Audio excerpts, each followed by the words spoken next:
A couple of months ago, I built my own Steam machine, but it had one major problem. I couldn't actually run SteamOS. So instead, I installed Arch Linux, and of course, right after I published the video, Valve finally released SteamOS for everyone. What perfect timing! So I wanted to revisit this project and finally install the rightful software for my mini PC, and that would be SteamOS. Do we think this software is ready to be used on PCs for the next level console experience, or should it stay on the Steam Deck? And that is what I'm here to find out. Plus, install the rightful software this time. So I'll grab my USB stick, plugged it into my computer, downloaded the SteamOS from Valve's website, installed it on the drive using Rufus, plugged it back into my mini PC, and then I went for the whole install and setup process, which is basically just the same as the Steam Deck because it is the same software. And yeah, now we have SteamOS running on my mini PC. So I guess you could call this a Steam machine? Did I beat Valve to the punch? Not really. So what is it actually like using SteamOS on a PC? Well, it's pretty good. I installed a bunch of different games to try it out, and thanks to Proton, which is the translation layer that allows you to play Windows games on Linux, it's able to play games very well. However, the biggest problem I ran into was mostly navigation. Since the OS is built around using a controller, mouse and keyboard feel a little funky to get working correctly. There are keybinds that you have to remember just to open side menus that would normally have a physical button on something like the Steam Deck, but since we're using this on a PC, there's obviously no physical button. So that's when I started using a controller, because it made navigating the system way easier, which honestly makes sense because this whole point of the Steam machine is to give you a console experience while still having the power of a PC. I also want to mention desktop mode, which is really easy to go into. You just hop over or exit out and switch to desktop mode. This is pure Linux. This is where you can do a lot of the external things you would want to do on a PC, like install Discord, your other game launchers that might work, or even try to get Minecraft working. And plus, you can search the web and go in Chrome and download all the apps or applications you would use on your desktop, but also be able to switch back into the Steam Deck mode without a problem, which is really nice. So you can have best of both worlds. And that's what I really like about the Steam Deck's software. The fact that you can have a PC while still having a good gaming experience. Now, navigating this with a controller is not good. I would recommend using a mouse and keyboard in this situation. Mouse and keyboard is king because it will load the desktop version of Steam instead of the Steam Deck version, which is also really nice. So if you want to prefer navigating this way or build a small mini PC and plan to only use it in that direction because this is a really good distro of Linux, you could always do that. But with that said, let's talk a little bit more about the gaming experience you can expect from something like this. If you already have used a Steam Deck, you'll be pretty happy using this operating system because it's the Steam Deck operating system. Nothing really about it. It performs really good. I played a mix of different titles from popular multiplayer games to single player games, and I have to say, it handles most of them really well. The one standout for me is playing Halo, the Master Chief Collection. Absolutely love the Halo games, maybe not the newer ones. So being able to play these games with even mods is pretty important to me, and it actually works pretty well, which I was kind of surprised because the Steam Deck for a long time didn't let you install the Master Chief Collection.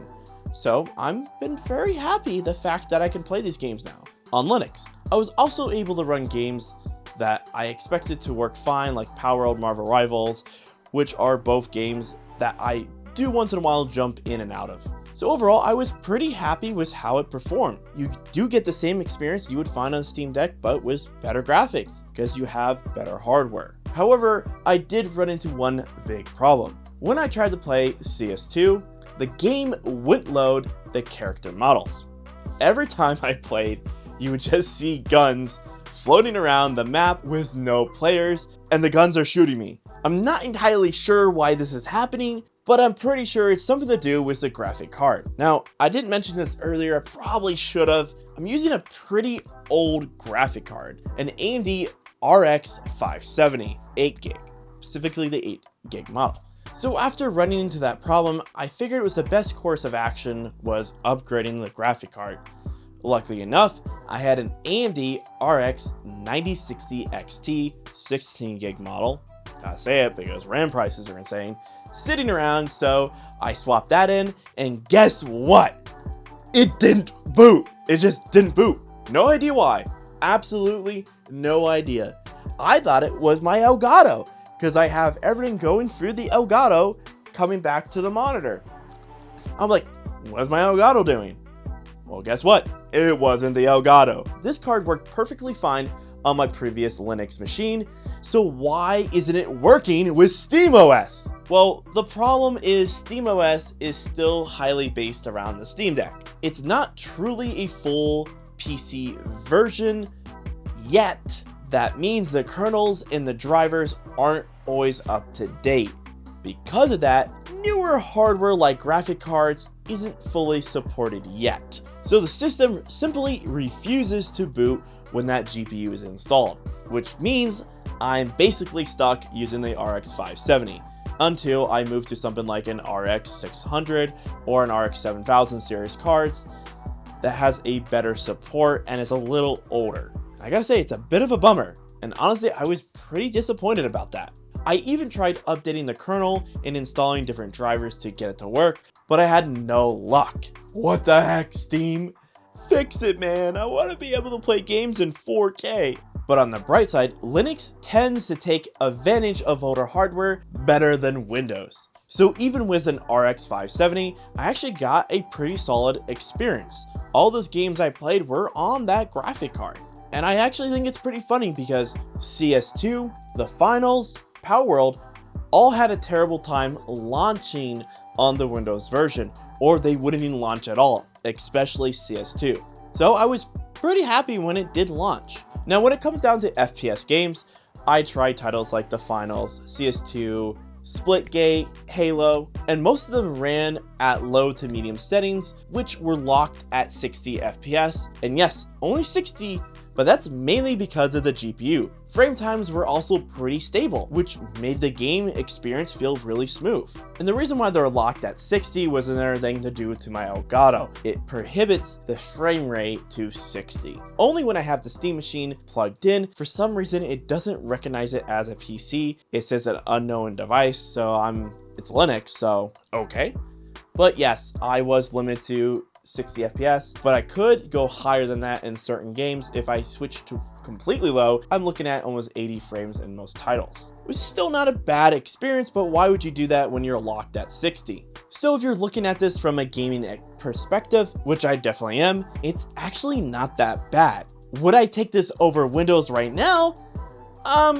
Probably not. But it still provides a very positive gaming experience.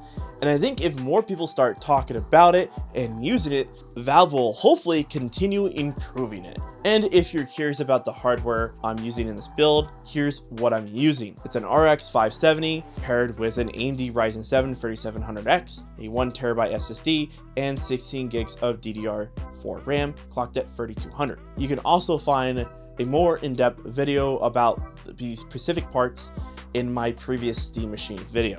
But overall, a pretty decent PC, and it's just the graphic card that's a little out of date. I mean, majorly out of date. It's like trying to play games on a 960 in 2026. With that said, the whole experience made me realize something. SteamOS is really close to being a perfect console-style PC experience, but it's not quite there yet. Valve definitely needs to make some improvements, especially with driver support and making sure graphic cards work properly out of the box, plus improving the navigation when it comes down to mouse. And there's the other big one, which is the anti-cheat. This is actually one of the biggest reasons why I ended up getting rid of my Steam Deck. A lot of games with strong anti-cheat systems like Rainbow Six Siege and Valorant still don't run on Linux systems like SteamOS. Even something like Minecraft can be a bit tricky depending on how it's set up and how your distro is running. Now, there are workarounds to get some of these games running, But that's not really the point I'm trying to make.